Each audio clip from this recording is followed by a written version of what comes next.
taller de historia familiar y genealogía que va a dar una serie de definiciones, es una serie de herramientas que nos va a facilitar a nosotros la parte de investigación. Y el otro que es el formato del árbol. Y en ese formato del árbol hay unos pequeños tips sobre cómo empezar y por dónde empezar. Porque digamos que esa es la pregunta más frecuente que uno encuentra cuando se trata de genealogía. En las personas que quieren iniciar pero no saben dónde. Dicen, no, es que no, yo no sé, o sea, yo no sé nada de mi familia, porque digamos, ya esa persona emigró, porque no tiene a sus papás ya con vida, porque tiene a sus papás pero no tienen a sus abuelos, o porque esos papás que viven fueron los últimos hijos de sus abuelos y entonces no convivió casi con ellos porque ya estaban muy viejitos cuando él ya estaba grande. Entonces se va perdiendo como esa historia y lastimosamente se van perdiendo las conexiones familiares. Cuando se pierde esa historia, se pierden las conexiones familiares. Y entonces uno ya se cree que está solito, que uno, pues, no sé, salió del polvo, ¿cierto? Como Adán, o salió de la costilla como Eva, y no tiene más familiares, ¿cierto? Pero hay maneras, siempre hay una manera de empezar a hacer la genealogía.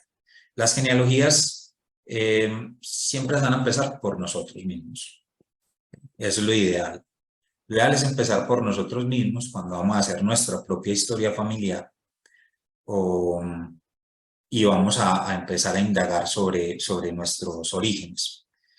Y una buena manera, como les decía, era empezar a entrevistar a las personas, pero no hacer entrevistas tipo periodista. Sí, no es uno decirle, abuelita, ¿cuándo naciste vos o en qué año naciste? ¿Qué fecha? ¿Qué lugar? No. A veces, cuando nosotros hacemos esas preguntas, lo que hacemos es que ellos pongan una barrera. Porque como les digo, ellos tienen esa memoria ya activada, la de largo plazo, pero esa memoria está más centrada en los lugares y en los momentos que les hicieron felices.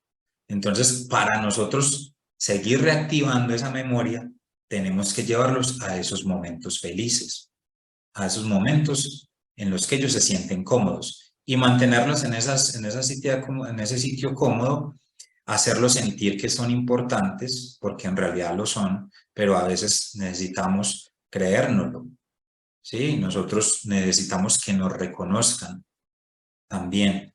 Y esa es una manera también de reconocerles a ellos que son valiosos, cuando uno los tiene en cuenta, así sea para eso. Y hay que aprovechar esos momentos que tenemos con ellos.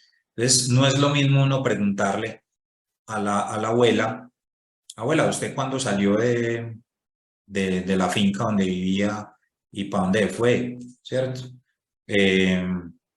Preguntarle por la fecha exacta y no más fácil es uno preguntarle más o menos, por ejemplo, cuántos años tenías cuando salieron, ¿cierto? Cuando salieron de la finca.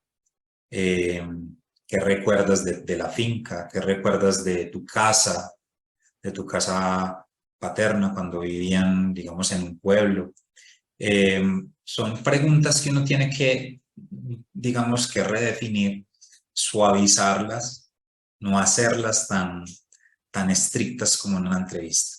Entonces, esas son las entrevistas. Esos, digamos, que son uno de los primeros pasos que se muestran, digamos, en los documentos que les mostré.